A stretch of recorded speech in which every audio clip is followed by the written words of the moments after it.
Estás a punto de escuchar Conectados, reflexiones, historias, entrevistas y tips que te ayudarán a conectar contigo y todo lo que te rodea. Sube el volumen, que vamos al lío. Hoy ha venido a Conectados Diego Benito, psicólogo deportivo. Hola, Diego. Muy buenas, un placer estar aquí con vosotras, chicas.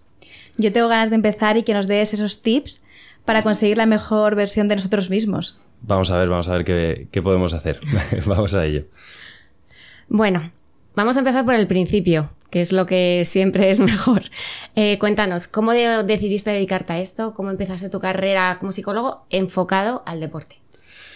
Vale, pues tened en cuenta, ¿no?, que cuando yo era un niño, ¿no?, hace 15, 20 años y practicaba deporte, pues prácticamente la figura del psicólogo o la psicóloga en el deporte pues era inexistente o incluso no estaba del todo bien visto, ¿no? Pero bueno, entonces claro, en esos momentos querer dedicarte a ser psicólogo en el deporte pues era algo imposible, ¿no? Pero bueno, sí que es verdad que desde ya jovencito, cuando yo practicaba deporte, me empecé a dar cuenta de ciertas circunstancias que veía, ciertos comportamientos en el fútbol, ¿no?, o en otros deportes, en los que yo, pues bueno, de repente veía a un compañero que tú le veías en los entrenamientos y decías qué bueno es, ¿no? Y de repente le veías que en un partido, pues bueno, pues pasaba, a lo mejor el entrenador le daba un grito de más o había un momento de tensión durante el juego y de repente veías como ese compañero se intentaba borrar, ¿no? No quería aparecer y le veías totalmente bloqueado, ¿no? Entonces en esos momentos es cuando yo ya empecé a darme cuenta, ¿no?, de decir, oye, ¿qué pasa aquí? Aquí hay muchos factores a nivel mental, ¿no?, a nivel psicológico que tienen mucha importancia, ¿no? A partir de ahí luego ya es cuando empecé, pues bueno, a seguir con ese estudio de comportamiento humano, estudié sociología, después psicología, máster de psicología deportiva y bueno, y poco a poco pues fui encontrando en la psicología pues esa manera de unir el deporte y el comportamiento humano, ¿no?, y ayudar también a otros deportistas y trabajar en el deporte, que es al final también las dos cosas que te gustaban, claro. Eso es. Conseguiste unir tus dos pasiones. Eso es, totalmente. Bueno, a raíz de lo que estás hablando, de que los deportistas cuando acudían al psicólogo se le veían como más frágiles, por así decirlo, ¿qué ha producido ese cambio? Cuéntanos un poco, porque hubo un punto de inflexión en este momento. A ver, yo creo que es evidente que se ha producido un cambio y yo creo que es por dos factores, sobre todo, ¿no? El primero que bueno, pues ha habido un cambio a nivel social, ¿no?, muy importante, en el que cada vez pues existe una mayor aceptación de la importancia de la salud mental, ¿no? Y poco a poco se ha ido rompiendo ese estigma que existía sobre ir al psicólogo.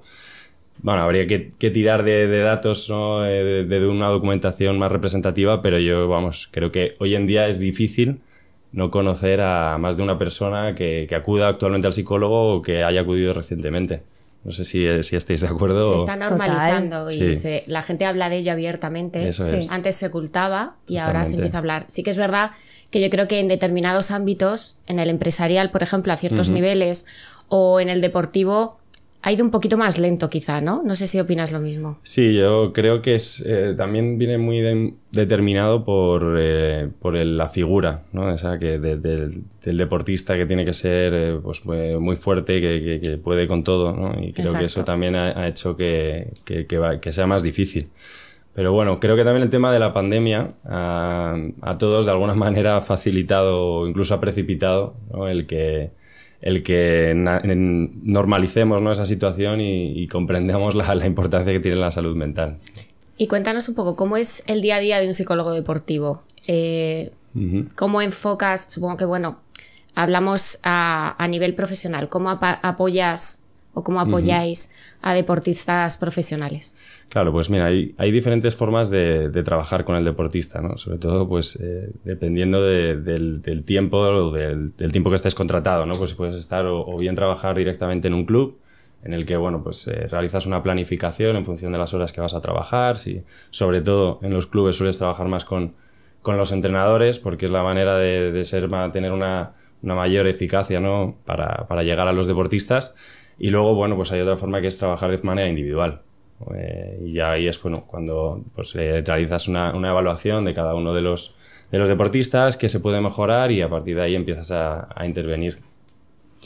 Te has adelantado un poco porque la siguiente pregunta te iba a decir que si un psicólogo deportivo dirías que es necesario únicamente para pues jugadores y deportistas o también para los entrenadores? Porque creo que todos tendrían que tener ese apoyo. Sí, no, totalmente. Bueno, de hecho, como os decía, ya no solo los psicólogos los contratan los clubes, sino que cada día, ¿no?, más entrenadores son los que demandan esa figura dentro del cuerpo técnico, ¿no? ¿Cómo les ayudamos a los entrenadores? Pues bueno, mejorando su comunicación, tanto dentro como durante y después de los partidos, ayudándoles a la gestión del grupo, del liderazgo, modular la carga psicológica en la planificación de los entrenamientos, a modificar comportamientos de sus jugadores o aspectos relacionados con la teoría del aprendizaje, o bueno, ahí con su propia gestión del estrés o de las emociones, que también es fundamental, ¿no?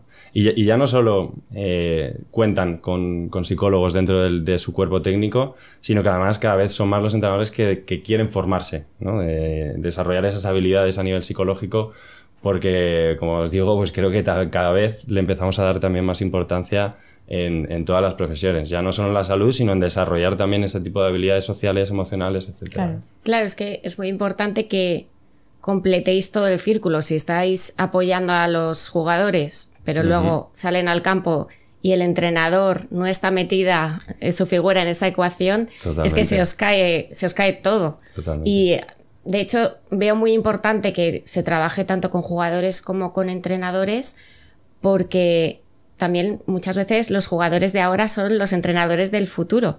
Entonces, totalmente, ahora supongo que tenéis que intervenir a todos los niveles porque había una falta de preparación. Pero poco a poco supongo que sí que estás viendo que está cambiando el panorama y que la figura del entrenador ya llega a gente con otra sensibilidad, ¿no? ¿Tú has notado ese cambio? Totalmente. O sea, como os comentaba antes, cuando yo jugaba, pues la figura del psicólogo y la figura en general del entrenador, pues bueno, solía tener otro rol bastante más, digamos, autoritario, ¿no?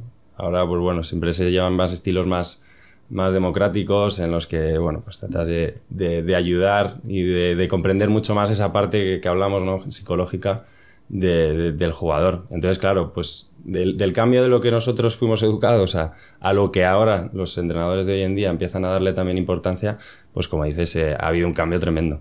Gracias a Dios. Claro, lo importante también es que no sea solo a nivel profesional, sino que en ligas menores y entrenadores incluso de colegios estén también enfocados a ese nivel, ¿no? Bueno, es que eso, ahí estás tocando un tema también muy delicado que yo creo que, bueno, daría incluso para otro podcast, ¿no? Que es el tema de ya no solo entrenadores, sino la red de apoyo, ¿no? Los padres y madres fuera de las competiciones, cómo ayudan o dificultan a veces a los niños queriéndoles ayudar. Bueno, ahí creo que tenemos todavía mucho trabajo por hacer, que, pues como dices, ¿no?, si uno también se ha formado con ciertos valores, a veces es complicado cambiarlos, ¿no? Pero yo creo que estamos un poco en ese camino y que tenemos, ¿no?, un poco todos, tanto adultos como niños, que intentar ir hacia ese camino de cambiar nuestros comportamientos y entender la competición de otra manera, ¿no? Que no todo es ganar o perder, efectivamente, sino que hay que favorecer el aprendizaje. O sea, yo no estoy ganando o perdiendo, sino estoy aprendiendo herramientas, estoy aprendiendo cosas en la vida, y eso es lo que tenemos que enfocar, ¿no?, en el deporte base. Totalmente. Bueno, y si hablamos de presión, sí. Cuando un deportista no maneja bien este estrés, ¿tú crees que le será más complicado ser un superdeportista o el mejor del mundo? Bueno, a ver, sin ninguna duda, ¿no? Pero bueno, es como comentábamos, igual que en cualquier otra profesión, ¿no?, que tengamos. Pues, ir a una entrevista de trabajo o tener una reunión importante, incluso ir a hacer un podcast en algún momento puede también generar algo más de presión.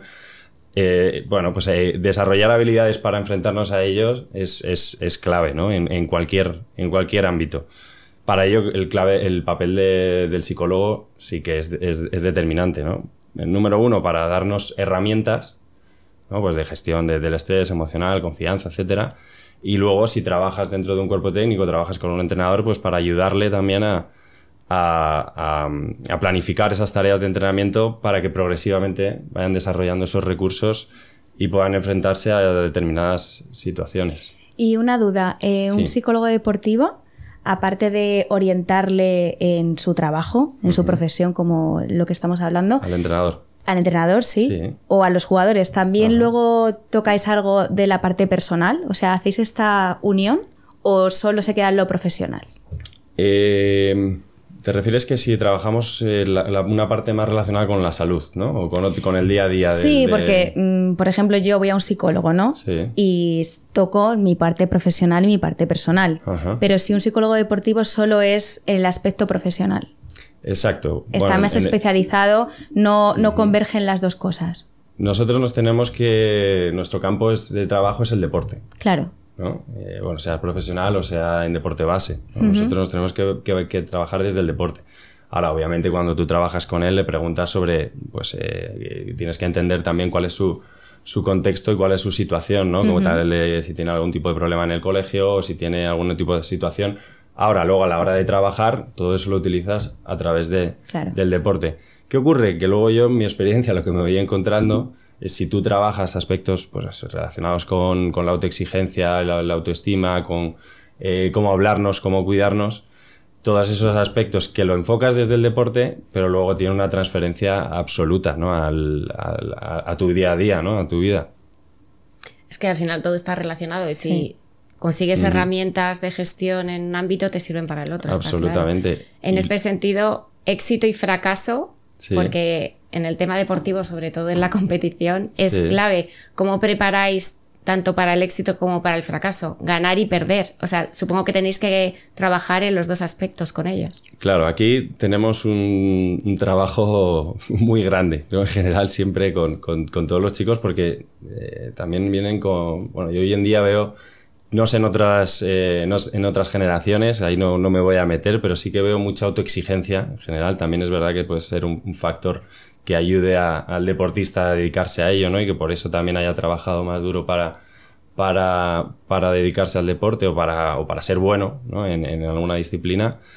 Pero tenemos mucho trabajo porque bueno, yo creo que hoy en día uno de los objetivos que tenemos como sociedad es cambiar un poco esa dinámica del éxito que tenemos, romper un poco con esa dicotomía de éxito-fracaso, ¿no? Me parece que todo lo que tenemos que conseguir en la vida es el éxito y todo lo que no sea éxito pues es un fracaso y lo peor que podemos ser es unos fracasados, ¿no? Que es como también esa dualidad. Entonces, bueno, creo que tenemos que intentar ver, ¿no? De otra manera, como tú decías, tanto la derrota como la victoria y empezar a entender los fallos o este tipo de situaciones como un proceso de aprendizaje, ¿no? Que ahí yo creo que en esa interpretación es donde a veces nos cuesta más trabajar con los deportistas, pero una vez que empiezan a entender que están en un proceso de aprendizaje y tener esa cierta flexibilidad también con el fallo y con uno mismo, ¿no? Ahí lo ligaba con esa parte de autoexigencia, creo que la mejora es brutal. Porque como os decía antes, si un jugador está disfrutando, ¿no? Aquí también está el punto entre la salud, ¿no? Si yo disfruto practicando deporte, mi rendimiento es que mejora muchísimo, claro. Claro, el tema es poder compaginar eso con lo que se dice siempre de hay que salir a ganar. Entonces, claro. ¿Cómo mantengo el hay que salir a ganar? Con esa mentalidad ganadora, ¿no? De bueno, pero no pasa nada si no gano. Entonces, sí. Porque supongo que también habrá ahí una pelea con el entrenador de, bueno, tampoco les digáis que no pasa nada, que tienen que salir a por ello. Sí, no, eso desde luego que es complicado. Generalmente el que le gusta ganar, por mucho que le digas que no pasa nada, o sea, bueno, evidentemente a todos nos molesta ganar, o sea, perder, y tiene que ser así, ¿no? Porque si no me molestase es que no me importa nada, ¿no? Lo que estoy haciendo. Pero bueno, sí se trata de cambiar un poco esa interpretación de ya no he ganado o perdido, sino de a lo mejor he fallado en alguna acción, ¿no? Bueno, tranquilidad, no pasa nada, estoy aprendiendo, siguiente, y me enfoco en la siguiente, que es realmente lo importante. Para que no se queden estancados en ahí esa gestión y que del bloquee, error, claro. Eso es, sino lo importante no es que haya fallado en esa situación, sino cómo la interpreto, claro. Cómo la gestiono para seguir hacia adelante. Efectivamente. Entonces el ego, yo creo que el ego también juega un papel bastante importante en la vida de un deportista, porque, por ejemplo, vemos ahora que hay niños que desde muy pequeños se vuelven estrellas. Entonces, ¿Cuándo se empieza a gestionar el ego con los niños, por ejemplo? Pues mira, yo creo que cuanto antes empecemos a trabajar con los niños desde las edades más tempranas, por supuesto adaptando el lenguaje, ¿no? Y a lo que ellos puedan comprender, pero desde que antes empiecen a entender que hay una serie de componentes a nivel psicológico, de la activación, de la confianza, de la concentración, del estrés, cuando antes empiecen a entender, ¿no? Todo ese tipo de cosas, las emociones, pues más fácil será después trabajar con ellos y tanto para el deporte como para su día a día, ¿no? Como estamos viendo. Lo que sí que creo que hay que tener cierto cuidado es con tratar de profesionalizar, ¿no? El deporte es demasiado pequeño, es que bueno, la sociedad también que creo actual es algo con cierta tendencia a ello, ¿no? Yo creo que hasta los 12-13 años, dependiendo de la disciplina, hay que entender el deporte como un juego. Por supuesto en el que se puede mejorar, ¿no? Pero sobre todo en no añadir una presión que no corresponde con la edad, ¿no? Que es realmente lo que corresponde es divertirse, es jugar. Y luego ya a partir de ahí, ¿no? Pues a partir de los 12-13, los que van destacando, pues ahí a partir de ese momento ya puedes tender progresivamente a lo mejor a modelos más de más rendimiento. Pero bueno, yo por lo menos no sé qué opináis. Sí, es que además ahora con las redes sociales imitan todo. Entonces sí, se ponen ya como en el rol de yo soy Cristiano Ronaldo y entonces celebro los goles igual, me comporto igual.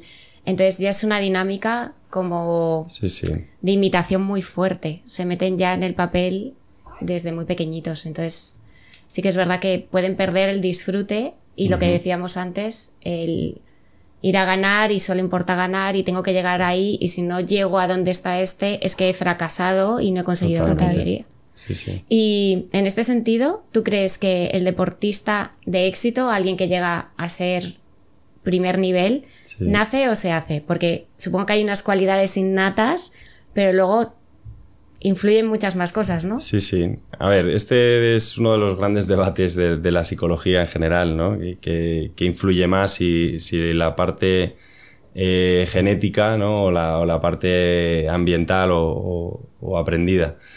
Es cierto que se han hecho muchísimos estudios, sobre todo con hermanos gemelos, ¿no? O mellizos que puedan tener una misma genética, pero que se han educado en familias o en contextos diferentes y bueno, la realidad es que no hay una respuesta, ¿no? adecuada porque los dos factores influyen, ¿no? O sea, Cristiano Ronaldo, la complexión que él tiene, evidentemente le ayuda a después ser el jugador que es, ¿no? Pero él mismo dice que si no hubiese trabajado no hubiese llegado a nada, ¿no? Entonces, bueno, ambos factores son claves. Si yo mido 1,50 ¿no? y quiero jugar al baloncesto, pues lo voy a tener un poco complicado, ¿no? Pero si mido 2,30 y no trabajo para desarrollar esas habilidades, pues pasa lo mismo, ¿no? Entonces, bueno, yo le doy mucha importancia a esa parte del trabajo y del aprendizaje, pero por supuesto que luego también hay otras condiciones genéticas que también te predisponen a que puedas ser bueno, ¿no? A tener ciertas habilidades en determinados deportes o bueno, profesiones, ¿no? Quería saber un poco tu opinión porque últimamente no paran de salir noticias de los psicólogos deportivos. Y, por ejemplo, hay dos que me llaman bastante la atención, como una del abandono de la carrera deportiva de una gimnasta estadounidense, Simone Biles, en las Olimpiadas de Tokio, diciendo que quería retirarse por cuidar su salud mental. Y luego, por otro lado, Carlos Alcaraz, diciendo que una de las razones que le ha llevado a ser el número 1 es porque ha cuidado su salud mental y es gracias a su psicóloga. Entonces, cuéntanos un poco cómo has vivido estas últimas noticias. Sí, pues mira, el caso de Simone Biles creo que en el primer lugar me parece una tremenda valentía y creo que nos hace entender como sociedad mucho más la presión a la que están sometidos a veces los deportistas, ¿no? Los que tenemos a veces en un pedestal, ¿no? Como superhombres casi, ¿no? Y bueno, y creo que también nos hace ver la dificultad que lleva a generar, o sea, llevar esa presión, ¿no? Creo que también el caso de Simone Biles se produce porque hay otros deportistas que también han hecho este tipo de declaraciones. Recuerdo que Simone Biles habló que a ella le ayudó mucho ver un reportaje un documental de Naomi Osaka, una tenista, y ver esa misma situación que estaba pasando ella, ¿no? Y dijo que ese documental fue clave para ella para entender la situación en la que estaba pasando, la necesidad que tenía de abandonar y de priorizar su salud. Y bueno, en cuanto a Carlos Alcaraz, pues ¿qué podemos decir, no? Yo creo, pero es verdad que creo que representa, ¿no?, precisamente ese buen trabajo a nivel psicológico, esas bases que se han ido generando desde muy pequeño, el gran trabajo que ha hecho su psicóloga Isabel Balaguer y Juan Carlos Ferrero y todo el staff técnico que tiene, porque de verdad que es muy difícil lo que está consiguiendo y gestionar toda esa presión, enfrentarte a tantas situaciones cada semana tan estresante, a tantas emociones, y además mantener los pies en la tierra y bueno, con las declaraciones que está haciendo estos últimos días en Roland Garros de que está disfrutando lo que hace, y que esa es la clave de poder tener ese rendimiento, pues bueno, creo que es un ejemplo. Bueno, pero también os diría que también hay que entender que igual que pasan malos momentos, también hay que tratar de no endiosar demasiado, ¿no?, a esa figura, ¿no? Entender que pueden pasar malos momentos y que también pueden conseguir grandes logros, ¿no? Pero bueno, desde luego que lo que está consiguiendo creo que tiene muchísimo mérito y es muy meritorio. A mí, sobre todo, cuando pues te llegan estas noticias, también entiendes que parte de esa presión son las expectativas que pone la gente en ellos. Sí, sí. Ese sentimiento de es que no puedo defraudar a la gente. Ya no es yo quiero ganar o no quiero ganar. Es que la gente espera de mí ciertas cosas y... Como confía en ti. Esa presión es muy fuerte. No, absoluta. Las expectativas, por lo general, el problema es no tener... Ahí el papel del psicólogo, bueno, ahí parece que me estoy vendiendo, pero es que es verdad que el papel del psicólogo es fundamental para ajustar bien la expectativa, ¿no?, y los objetivos que se marca un deportista, porque, bueno, pues si nos ponemos objetivos que están desajustados o que nos meten demasiada presión, pues al final, claro, acabamos frustrándonos y no disfrutando, porque lo único que estamos haciendo es intentando arrastrarnos para conseguir un objetivo que no llegamos y al que ahora mismo no tenemos recursos, ¿no? Entonces, bueno, quitar toda esa presión, ir poco a poco ganando pequeños objetivos y consiguiendo confianza es una de las claves para poco a poco ir ascendiendo, ¿no? ¿Y te viene a la cabeza algún caso con el que te hayas encontrado que te haya marcado más o que le tengas especial cariño?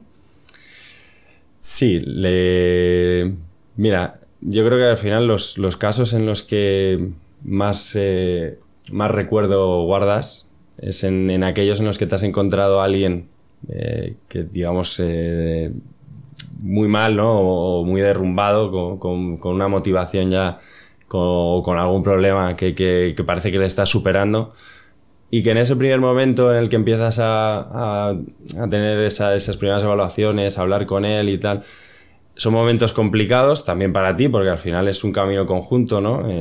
Y poco a poco ver cómo va avanzando y cómo va saliendo de eso, y también luego pues cómo te vas agradeciendo, ¿no? Que bueno, la labor siempre es suya, ¿no? Nosotros solo guiamos y acompañamos, el trabajo lo hacen todos ellos, pero luego es verdad que es muy gratificante ver cómo has pasado de un momento muy malo y cómo has puesto tu granito de arena para que esa persona vaya hacia adelante, ¿no? Hace poco, por ejemplo, sí que he trabajado con varios triatletas que estaban precisamente en esa situación, o por ejemplo con niños, que claro, con niños pues bueno, al ser niños todavía a veces es más gratificante, porque claro, ver un niño que no disfruta, que está pasándolo mal, pues claro, es como que todo deja de perder sentido, ¿no? El deporte, ¿no? Que estamos consiguiendo entonces, bueno, ver cómo un niño pega ese cambio y le ves cómo vuelve a disfrutar, pues también es súper agradecido. Al final sus triunfos pasan a ser un poquito tuyos también. Sí, un poquito, pero solo un poco.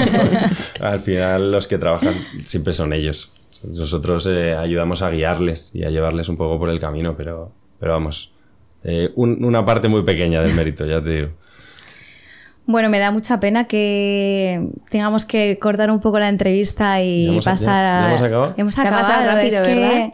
Bueno, haremos otra entonces. Seguro. Ojalá, porque me está pareciendo súper interesante, bueno. Pero bueno, tenemos que dar paso a nuestra sección Final Round, que son preguntas cortas que tienes que contestar sin pensar, más o menos. O sea, un poquillo pensar si quieres, pero no mucho. Un poco rápido. Sí. Vale. Vamos a ver. Final round. ¿Entrenar a primera hora de la mañana o a última hora del día? A primera hora. ¿Bañarte en la piscina o en el mar? En el mar, sin ninguna duda. ¿Películas o series? Películas. ¿Café o té? Té. Pocos dicen té, ¿eh? ¿Tortilla de patata con cebolla o sin cebolla? Bueno, esto es que no lo tengo que pensar. O sea, con cebolla. Lo de las sin cebolla Bien, es un sacrilegio. ¿Leer o escuchar música? Escuchar música. ¿Cómo te gusta pasar tu tiempo libre? Pues con mi pareja, con mis amigos, pues, sobre todo eso, sí. Haciendo deporte también, claro, por supuesto. Lo primero que se te pasa por la cabeza al oír la palabra rutina. Deporte. Si fueras un calcetín, ¿qué preferirías? ¿Estar siempre emparejado o estar libre? Estar de esos sueltos. ¿Estar rápida o esa desarrollar? Estar junto a otro calcetín. Sí. Ay, es que es muy bonito eso. ¿Cómo sería tu día perfecto? Pues levantarme a hacer deporte y luego pues ir a comer con mi novia, mis amigos y hacer sobremesa, ¿no? O sea, deporte y familia, por así decirlo, ¿no? Sí, algo así. ¿Qué es lo que más temes? Lo que más temo, pues probablemente salud, ¿no? Sobre todo, bueno, mía por supuesto, pero más yo imagino que de la gente de mi entorno, claro. Y en tu lista de deseos, ¿qué hay en el primer puesto? Deseos. Sí. O sea, bueno, puedo hablar de objetivo o de algo con lo que soñaría, ¿no? Es un deseo. Vale. Pues bueno, trabajar con un deportista olímpico. Eso sería... Qué guay. Impresionante. Pues hasta aquí hemos llegado, Diego. Un placer. Ha sido Muchas gracias. súper interesante. Es lo que tú dices, da para muchísimo. Centrarnos en la parte más de niños, por ejemplo, o ya de gente como Alcaraz, que tiene una presión ya fuera de lo normal. O sea, que volverás, seguro. Yo encantado de volver. Hay temas para todo lo que queramos, ¿verdad? Porque... Te tomamos la palabra, ¿eh? No Genial. vale luego que te arrepientas. Yo encantado. Me lo he pasado muy bien, además. Pues nada, un placer también nuestro. Y nada, nos vemos en el próximo episodio de Conectados. Chao. Y hasta aquí el episodio de Conectados. Si no quieres que te lo cuenten, suscríbete a nuestro podcast en iVoox y Spotify.